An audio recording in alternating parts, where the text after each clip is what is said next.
Hello everyone and welcome. My name is Vincent and this is another video out of my Patreon library, and in this tutorial I'm talking about creating some materials in Redshift. And I modeled this perfume bottle in the previous tutorial, which perhaps I'll upload soon as well. And now it's all about shading in Redshift. So let's get started. So we are back in C4D with the second part, which is gonna be the texture for this little guy here. So let's directly switch to our Redshift render view. And in addition to this, I already prepared a Photoshop file where I just copy pasted. I tried to copy the thing.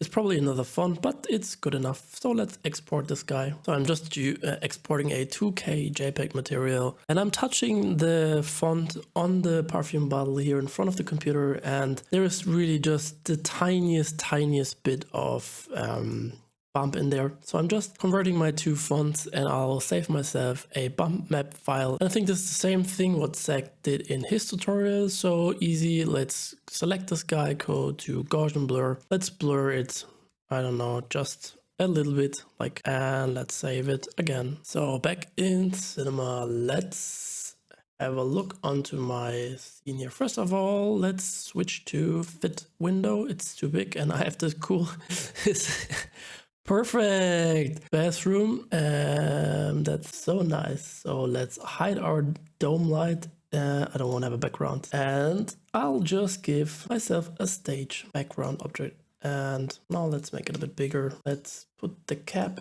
in the perfume and let's adjust a little bit, or this, yeah. And I'm in a super wide angle camera. I'm not in a camera at all, so this is quite wide angled. But actually, let's go into a camera and let's make this 80 millimeters, so it's not that wide angled anymore. And the background is going to be gray, so it's a bit better for our shading. So let's start with the material, and I have my default complex material already here. Goes out for now. So the material has a displacement already in it. We won't need that, so let's get rid of this guy. Then this one is gonna be metal, and here it's black, but the material itself is a bit red brownish, relatively dark, relatively desaturated. So I'm just eyeballing the color here, perhaps something like that. Perhaps we will add a little bit of color variations later on to this guy, but I'm not sure. Then let's check some materials. So let's give ourselves a bit more room, and I already connected a normal map to my material, and this is way too strong. Let's tile down the normal map to something like 0.1, and let's also directly give ourselves a second roughness material. And actually I just used one metal material, and I think I got this from Megascan or something, but to be honest I forgot.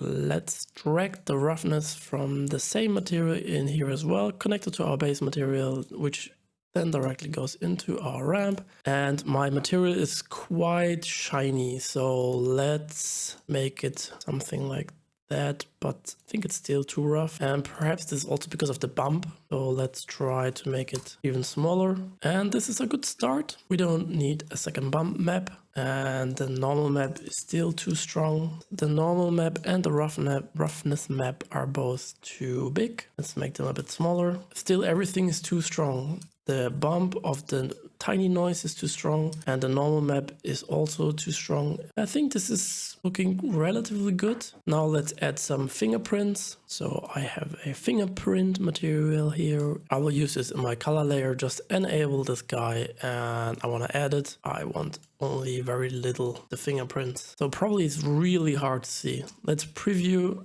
the material itself, and I think the fingerprints can be a bit more.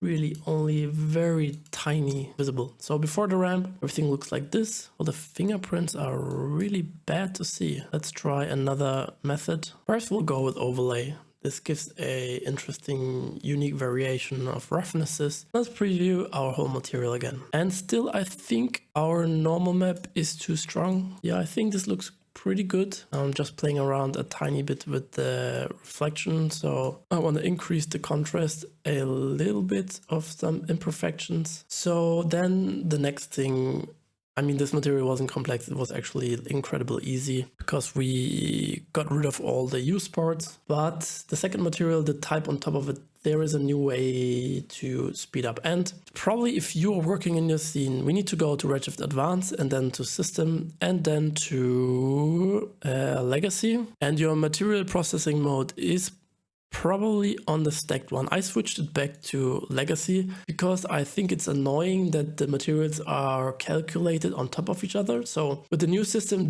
if this material has some opacity or something on it, both materials will calculate it. Or if there's another displacement, then it's always calculating weird and you can't have two materials on top of each other, which was kind of annoying for me. But in this case, we want that. So let's switch back the material processing mode to stacked. And with the second material, which is going to be my type. Then in this type guy, we will just import the material which we just created. And I have the blur material and the diffuse material. Let's put the diffuse into the base color just to see what we got here. We will switch our projection to flat. Then in the flat projection, we can use the very old school C4D way of placing textures. And this is this tool here. Then I'm pressing T to scale this guy down. We also need to rotate it, then position it a bit down. It wasn't the best way to move our object around. So I'm putting my cap back in the perfume bottle and I'm pressing Alt-0 to put it back in place. And now I'll just really only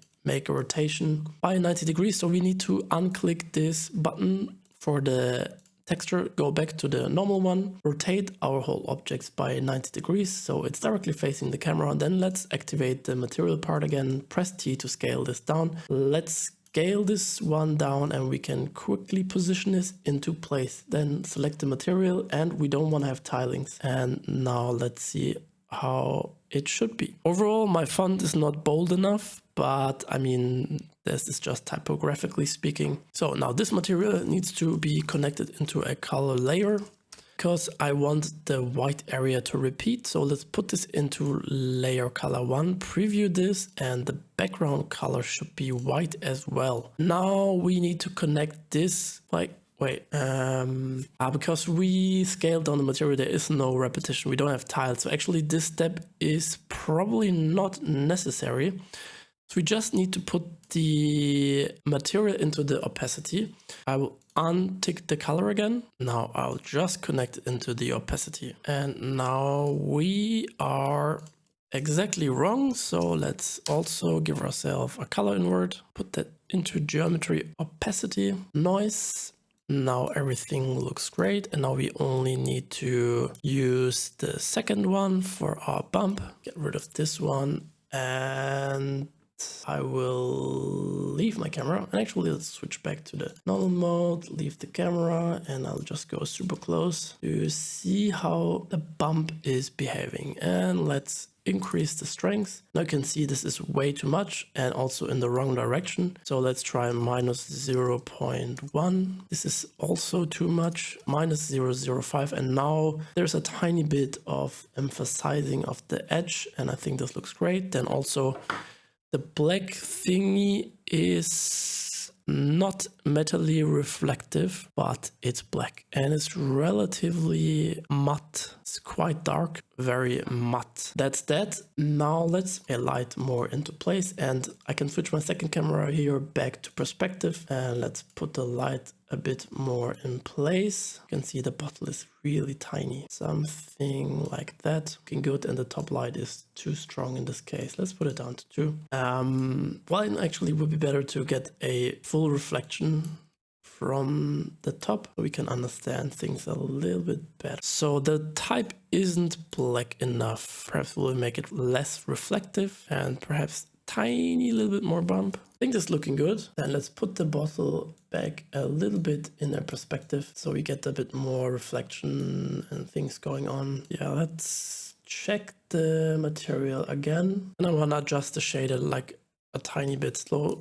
I think the normal map can be a bit stronger, but the scale of these guys should be smaller. So let's make it 2. And the color, should we give it a color variation? Let's say no, but I think it can be a tiny bit more darker and tiny bit more saturated. Oh no, saturation doesn't do the right thing, but darker. Yeah, like this. Then the lid, let's call it space, and the cap gets a second material. And for the cap, it's kind of hard to say if it's just reflective plastic or if it also has this metal-y vibe, but yeah, I don't know. Let's also increase the contrast a little bit on the roughness for the cap so it feels a bit more like touched. The cap on top doesn't look any displaced or anything, so I will make it a bit stronger here. We won't need a color correction here because, well, we'll make it super easy and simple. Let's see how it looks with a very dark color on top. So this is a dark plastic, and let's compare this to a dark metal. Oof, it's really hard to say if it's plastic or metallic. Keep it metal-like-ish. And I'm just moving the bottle a little bit around, and I'm quite satisfied with my super poor modeling skills. There's just an issue. We have the font on both sides. We just need to select the front side instead of both and back, and we have it. We could also concentrate on the back part. There's text as well, but I don't know yet if we will see the back, so let's don't overdo it. And yeah, we're done with this part. So let's save and let's continue with the next one.